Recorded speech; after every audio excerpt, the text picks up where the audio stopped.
बहू ओ बहू, कहाँ मर गई? कमला ने आवाज़ लगाई। वो अभी सारा काम निपटाने के बाद नहाने के लिए गई थी और सास की हर 2 मिनट में ऐसी आवाज़ सुनने की उसकी आदत पड़ चुकी थी।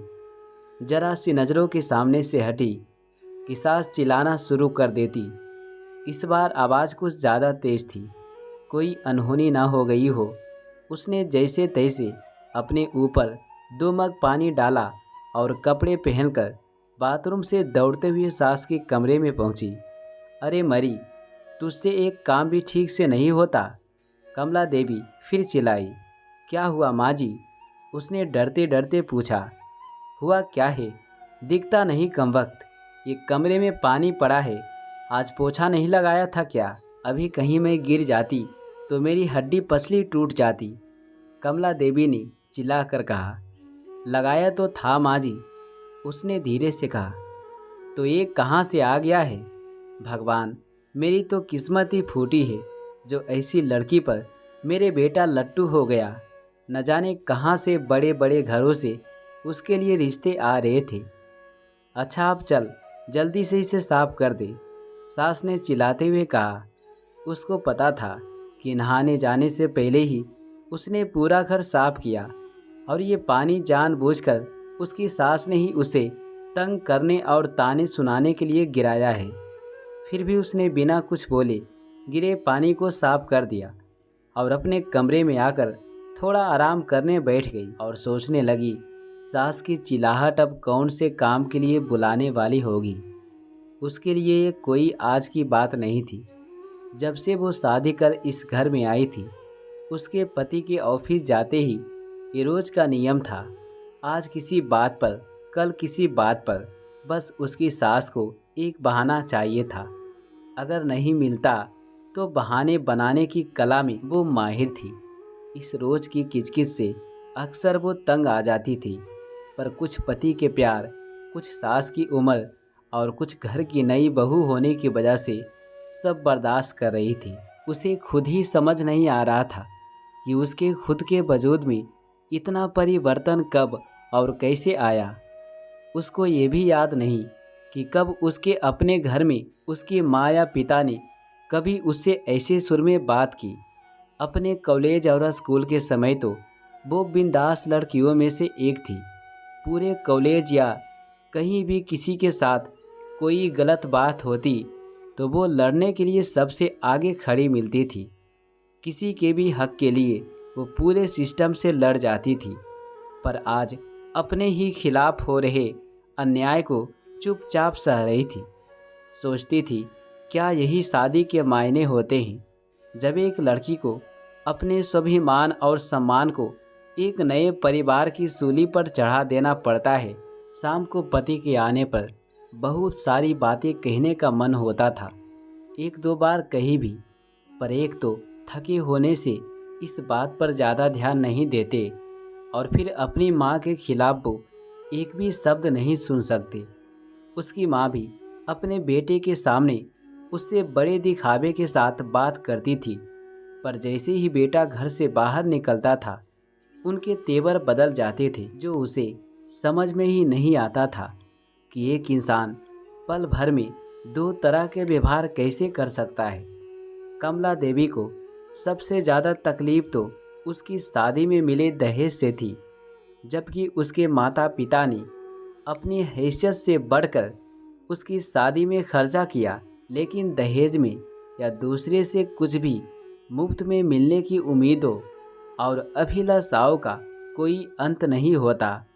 हर चीज़ कम लगती है और उसके आने पर सबसे पहले उन्होंने घर की महारानी की छुट्टी कर दी और घर में उसके कदम रखते ही हाथों की मेहंदी का रंग छूटने से पहले ही बाकी कामों के अलावा कई सारे काम भी उसके ऊपर आ गए।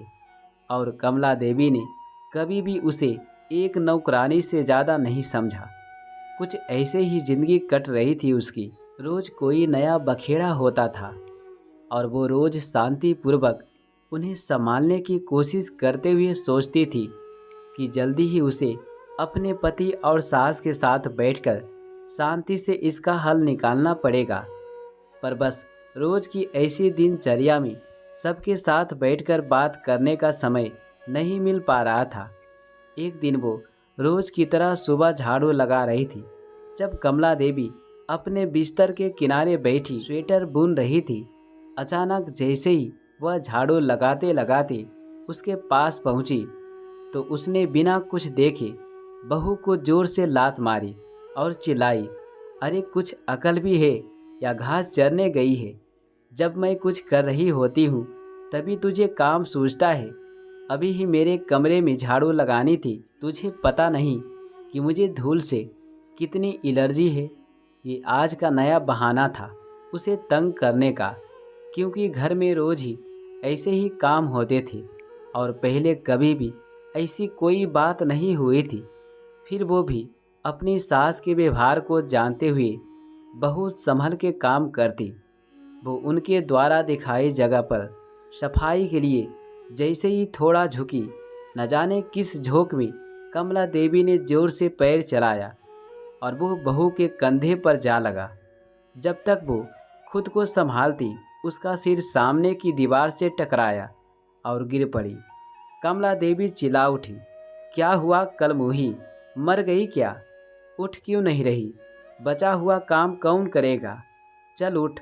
वो उनकी कुछ बातें सुन तो रही थी पर समझ में कुछ नहीं आ रहा था और बड़ी हिम्मत करके जैसे तैसे वो उठने की कोशिश कर ही रही थी कि कमला देवी ने फिर ठोकर मार दी और सिर दोबारा दीवार से टकरा गया। इस बार बहू बेहोश हो गई।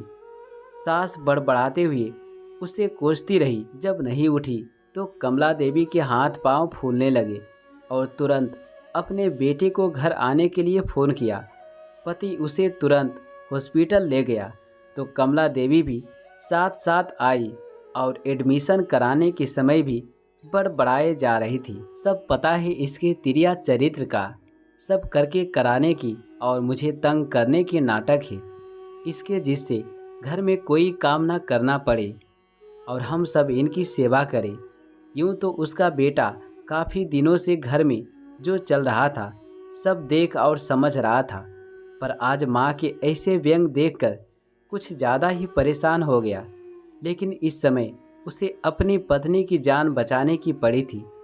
डॉक्टर की तमाम कोशिशों के बावजूद सिर के अंदर कोई नस फट जाने से पहले तो वो कुछ दिन कोमा में रही और अगले दिन ही सप्ताह में उसने दुनिया छोड़ दी। वक्त के साथ बातें कहाँ छुपती है। धीरे धीरे पड़ोसियों की जुबान पर उसके प्रति कमला देवी के बुरे बर्ताव की बातें सामने आने लगी, जिससे कमला देवी के बेटे का भी नाम आ ही जाता था। और जब उसको लेकर बातें कुछ ज़्यादा बढ़ने लगी तो उसने तंग आकर एक दिन कमला देवी के इकलौते बेटे ने पंखे से लटक कर सुसाइड कर ली। अब पूरे घर में दिन भर सन्नाटा रहता था। कमला देवी कुछ दिनों तक लोगों को दिखाई पड़ती रही और अक्सर घर के अंदर से उनकी आवाज़ें सुनाई पड़ती थी, अरे कलमुही कहाँ मर गई? मेरे बेटे को भी साथ ले गई? चल जल्दी आ जा, घर बहुत गंदा पड़ा है, चल थोड़ा झाड़ू पोछा कर दे।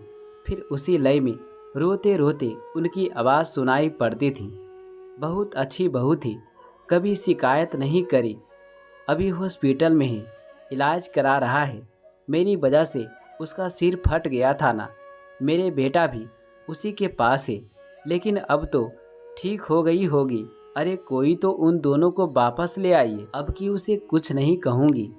कुछ दिनों के बाद पता लगा कि उसके किसी दूर के रिश्तेदार ने उस मकान को आने पौने दानों में किसी को बेच दिया था, क्योंकि कमला देवी के पागल खाने में भर्ती होने के बाद उस मकान को देखने वाला कोई नहीं बचा था। तो दोस्तों, ये कहानी कैसा लगा कमेंट करके हमें ज़रूर बताएं। इसी प्रकार की और भी कहानी सुनने के लिए हमारे स्टोरी कोयर चैनल को सब्सक्राइब करें।